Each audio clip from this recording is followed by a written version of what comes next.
Net exam हो या फिर अग्निवीर हो या बिहार में गिरते पुल हो, ये भी लगातार लोकसभा में इन मुद्दों पर भी हंगामा हो रहा है। अग्निवीर पर राहुल गांधी द्वारा झूठ बोला गया।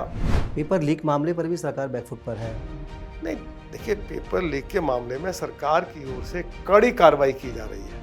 आम आदमी पार्टी कहती है कि दिल्ली में देश का सबसे बेस्ट हेल्थ सिस्टम है, लेकिन आप लोग आवाज़ उठा रहे हैं कि जो हॉस्पिटल में ओटी है वो तो ठप पड़े हैं। अरे 62 ओटी सब ठप पड़े। इन्होंने मुझे रिप्लाई दिया है विधानसभा के अंदर। 26 साल का अंतराल हो चुका है 98 के बाद, अब कभी वापस नहीं आ पाया, तो क्या इस बार ये माना जाए कि आपकी तैयारियां होंगी दिल्ली जीतने की?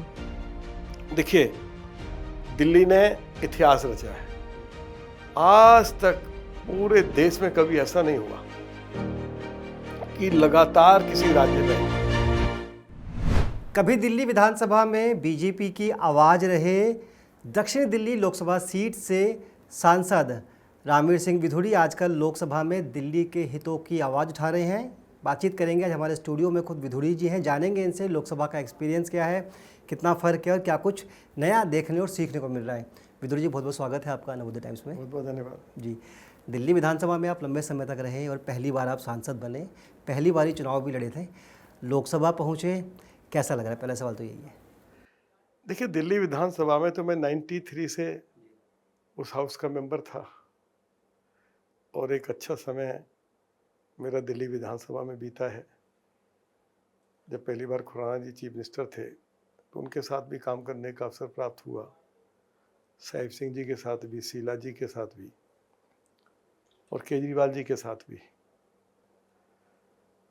दिल्ली विधानसभा में हम निरंतर दिल्ली के मुद्दों को उठाते थे, चाहे वो पीने का पानी का मामला हो, चाहे दिल्ली दुनिया की सबसे ज़्यादा प्रदूषित राजधानी घोषित कर दी गई हो, चाहे दिल्ली सरकार के हॉस्पिटल्स की जो हालत है वो बहुत ख़राब स्थिति में थी। अरविंद केजरीवाल की सरकार दावा करती थी कि हमारा वर्ल्ड क्लास एजुकेशन मॉडल है, लेकिन उस पर भी हमने अनेकों बार विधानसभा के अंदर अरविंद केजरीवाल की सरकार को घेरा कि आपको 25 कॉलेज खोलने थे, एक कॉलेज खोल नहीं पाए। हर साल आपने 100 स्कूल खोलने की बात कही, आप एक नया स्कूल खोल नहीं पाए। 76 स्कूल बंद कर दिए गए। लेकिन अलग अलग मुद्दों पर जो दिल्ली के लोगों के साथ जुड़े हुए थे उनको उठाने का हमें अवसर मिलता था।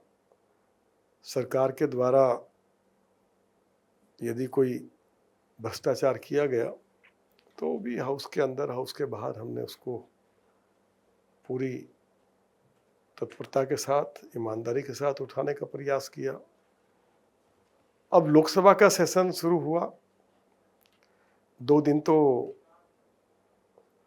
ओथ में चले गए। मेंबर्स की ओथ होनी थी 24 और 25। 26 को स्पीकर साहब का इलेक्शन था, 27 को राष्ट्रपति महोदय का अभिभाषण था और उसके बाद राष्ट्रपति महोदय के अभिभाषण पर चर्चा थी। तो पहले दिन चर्चा हो नहीं पाई। कांग्रेस और उनके सहयोगी दलों ने लोकसभा को चलने नहीं दिया। अगले दिन लोकसभा चली 1 तारीख को और उस दिन लीडर ऑफ अपोजिशन को भी बोलने का अवसर मिला। सभी दलों के मेंबर्स को राष्ट्रपति के अभिभाषण पर बोलने का अवसर प्राप्त हुआ। जब लीडर ऑफ अपोजिशन हाउस में बोल रहे थे तो उनको डिस्टर्ब नहीं किया गया। भाजपा की ओर से और भाजपा के जो सहयोगी दल थे, किसी ने उनको डिस्टर्ब नहीं किया। लेकिन बहुत ही दुख के साथ कहना पड़ता है कि जब अभिभाषण पर प्रधानमंत्री को रिप्लाई करना था तो पूरी अपोजिशन जो है खड़ी हो गई, हल्ला गुल्ला किया गया, वेल में आ गए, प्रधानमंत्री जी की कुर्सी के पास खड़े होकर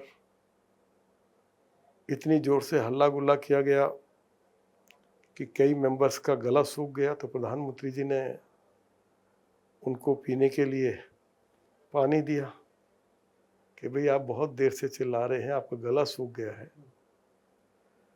तो मैं समझता हूँ कि अपोजिशन का जिस तरह का गैर जिम्मेदाराना रवैया रहा है वह पूरी तरह से अनुचित है। हाउस में चर्चा हो, फ्रूटफुल डिस्कशन हो, देश के सामने अनेक मुद्दे हैं। रूलिंग पार्टी को श्री नरेंद्र मोदी जी की लीडरशिप में ये कहने का पूरा अधिकार है कि पिछले 10 वर्षों में मोदी जी के नेतृत्व में देश ने अलग अलग क्षेत्रों में ऐतिहासिक प्रगति की है और उसके बारे में हाउस को जानकारी भी दी गई। लेकिन अपोजिशन ने अनेक तरह के आरोप मोदी जी की सरकार के ऊपर लगाए, लेकिन जब आरोपों का जवाब देने का समय आया, अब जवाब तो सरकार देगी। आप प्रधानमंत्री को या जो अन्य मंत्री थे, यदि उन आरोपों पर वो अपनी ओर से कोई जवाब देना चाहते थे तो आप उनको डिस्टर्ब करोगे, उनको जवाब देने नहीं दोगे, तो ये पूरी तरह से अनुचित था। आप ये कह रहे हैं कि जब लीडर ऑफ अपोजिशन बोले तो उन्हें डिस्टर्ब नहीं किया गया, लेकिन राहुल गांधी आरोप लगाते हैं कि उनका माइक बंद किया गया। राहुल गांधी आरोप लगाते हैं। नहीं, वो तो राहुल गांधी जब बोलने के लिए खड़े हुए तो मुश्किल से जो उनका जो मानना है, कहना है और मानना है कि उनका माइक बंद कर दिया ना, मैं तो हाउस में था, वो बैठ गए तो माइक बंद हो जाता है। जब वो बोलने के लिए खड़े हुए, वो इतने लंबे समय तक बोले। मैं समझता हूं कि आज तक इतना इतना इतना इतना समय जो उनको दिया गया, शायद आज तक, जो मेरा मानना है, आप लोकसभा का इतिहास उठा के देखिए, किसी लीडर ऑफ अपोजिशन को इतने लंबे समय तक बोलने का अवसर नहीं मिला होगा। एक बात को बार बार रिपीट करना, भाई आप इश्यूज पे बात करो ना, वो आप बात करते नहीं हैं। आप कहते हैं कि संविधान खत्म हो रहा है, आप कहते हैं कि जाति जनगणना क्यों नहीं हो रही है, हिंदू हिंसक है, आप कहते हो कि हिंदू हिंसक है, आप कहते हो कि हम देश में हिंसा का माहौल उत्पन्न कर रहे हैं। तो बगैर सर पैर के आरोप लगाना, उसका कोई मतलब नहीं है। आप इश्यूज पे बात करो ना, बहुत सारे इश्यूज हैं देश के सामने। सरकार यदि कह रही है कि अलग अलग क्षेत्रों में किस तरह से देश ने प्रगति की है, उन्नति की है, और आपको लगता है कि जो आंकड़े सरकार के द्वारा पेश किए जा रहे हैं उनमें सच्चाई नहीं है, तो आप उस पर सरकार को घेरिए। अब आपको हाउस में क्या बोलना है उसकी समझ है नहीं।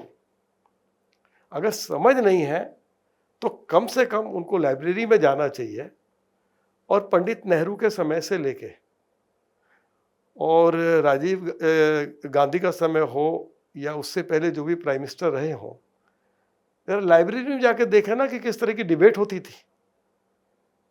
अपोजिशन को बोलने का अवसर मिलता था, अभी भी दिया गया है, और स्पीकर ने कहा कि लीडर ऑफ अपोजिशन को जो समय दिया गया है उससे ज्यादा समय उन्होंने ले लिया है, लेकिन उसके बावजूद भी उनको बैठने के लिए नहीं कहा। लेकिन मैं ये कह सकता हूं कि मेरा भी 53-54 साल का राजनीतिक जीवन है। मैंने अपोजिशन के द्वारा ऐसा व्यवहार लोकसभा के अंदर किया जाएगा ये मैंने कभी सोचा भी नहीं था। एक सर नेट एग्ज़ाम हो या फिर अग्निवीर हो या बिहार में गिरते पुल हो, ये भी लगातार लोकसभा में इन मुद्दों पर भी हंगामा हो रहा है। अग्निवीर पर राहुल गांधी द्वारा झूठ बोला गया कि उनको शहीद का दर्जा नहीं दिया गया, उनको कोई आर्थिक सहायता सरकार की ओर से नहीं दी गई। उसी समय देश के honourable defence minister Shri Rajnath Singh ji ने कहा कि जो भी हमारे अग्निवीर शहीद हुए हैं उनको 1-1 करोड़ रुपया दिया गया है और बाकी और जो राशि बची है वह राशि भी तुरंत उपलब्ध करा दी जाएगी। और अभी सेना की ओर से स्टेटमेंट आ गया कि 1-1 करोड़ रुपया सभी उन अग्निवीरों को दे दिया गया है जो देश के लिए जिन्होंने अपना सब कुछ अपना न्यौछावर कर दिया, अपना जीवन न्यौछावर कर दिया। अब क्या जवाब है राहुल गांधी के पास? तो राहुल गांधी सच बोल रहे हैं या देश की सेना सच बोल रही है? पेपर लीक मामले पर भी सरकार बैकफुट पर है। नहीं, देखिए, पेपर लीक के मामले में सरकार की ओर से कड़ी कार्रवाई की जा रही है। ऑर्डिनेंस लाया गया है, 10 साल से लेके मतलब सजा उसके लिए निर्धारित की गई है। 1 करोड़ रुपए का जुर्माना वसूला जाएगा। तो जो कड़े से कड़े कदम सरकार के द्वारा उठाए जा सकते हैं। अब ये पेपर लीक कोई पहली बार हुआ नहीं, कांग्रेस के शासन में भी हुआ है, अभी हुआ है, नहीं होना चाहिए। मैं उसकी कोई तरफदारी नहीं कर रहा हूं, मैं उसको कोई डिफेंड नहीं कर रहा हूं। जो हुआ है वो बहुत ही दुखद है और जो लोग इसमें शामिल हैं उनके खिलाफ कड़ी से कड़ी कार्रवाई सरकार की उनके खिलाफ करने की मंशा है और उस तरफ सरकार ने अपने कदम तेजी से आगे बढ़ाए हैं। तो आखिर वो बताएं तो सही सरकार से क्या चाहते हैं। इससे ज्यादा कड़े कदम और उठाने की आवश्यकता है तो सुझाव दें, सरकार उस पर विचार करेगी। विदुर जी, मानसून में जो दिल्ली में हालात बने हुए हैं, लगातार बारिश के बाद जो तस्वीरें सामने आती है, जो वीडियो सामने आती है, उसको देखकर कैसा लगता है आपको? एमसीडी के अंदर भी आम आदमी पार्टी है, दिल्ली सरकार में भी ये क्या है, जब मैं 93 में पहली विधानसभा का मेंबर बना, खुराना जी दिल्ली के चीफ मिनिस्टर थे। बरसात से 3 महीने पहले चीफ मिनिस्टर बैठक बुलाते थे। उस बैठक में लीडर ऑफ अपोजिशन भी होते थे, कुछ सीनियर एमएलएस को बुलाया जाता था, म्युनिसिपल कमिश्नर होते थे, चीफ सेक्रेटरी होते थे, वाइस चेयरमैन डीडी होते थे और कैंटोनमेंट बोर्ड के सीओ, मेजर जनरल रैंक के हमारे आर्मी के ऑफिसर उस बैठक में हिस्सा लेते थे। नालों की सफाई के लिए क्या कदम उठाए गए हैं, कितने बजट का प्रोविजन किया गया है, क्या उसके लिए टेंडर कॉल कर लिए गए हैं। पहली बैठक में उसके ऊपर चर्चा होती थी।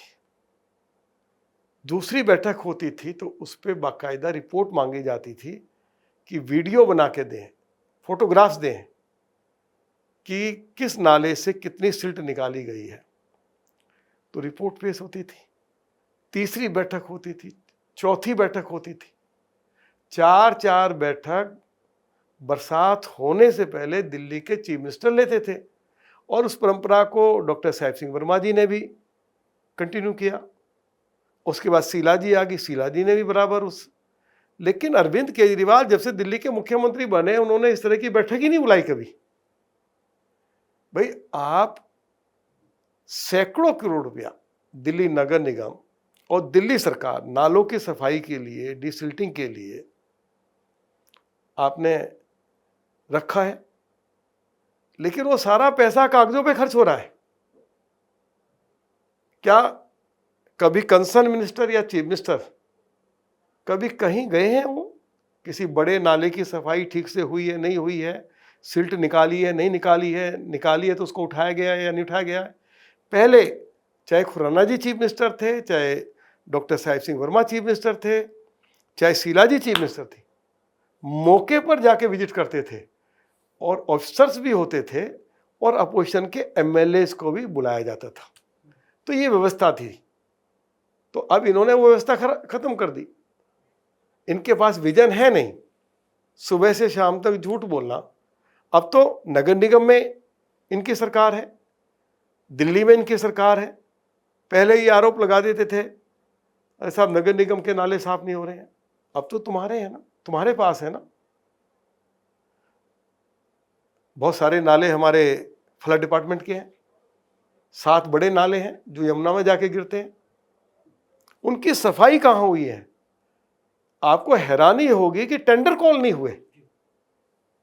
आप जब टेंडर कॉल नहीं करेंगे, जब टेंडर आप कॉल करेंगे तो फिर जो भी लोएस्ट बिडर होगा उसको नालों की सफाई का काम दिया जाएगा, फिर वो सफाई का काम होगा। आपने तो टेंडर ही कॉल नहीं किए हैं। जी, एक सवाल हेल्थ सिस्टम को लेकर है। आम आदमी पार्टी कहती है कि दिल्ली में देश का सबसे बेस्ट हेल्थ सिस्टम है, लेकिन आप लोग आवाज़ उठा रहे हैं कि जो हॉस्पिटल में ओटी है वो तो ठप पड़े हैं। अरे 62 ओटी सब ठप पड़े। इन्होंने मुझे रिप्लाई दिया है विधानसभा के अंदर, मतलब 26% ओटी आपके बंद पड़े हुए हैं।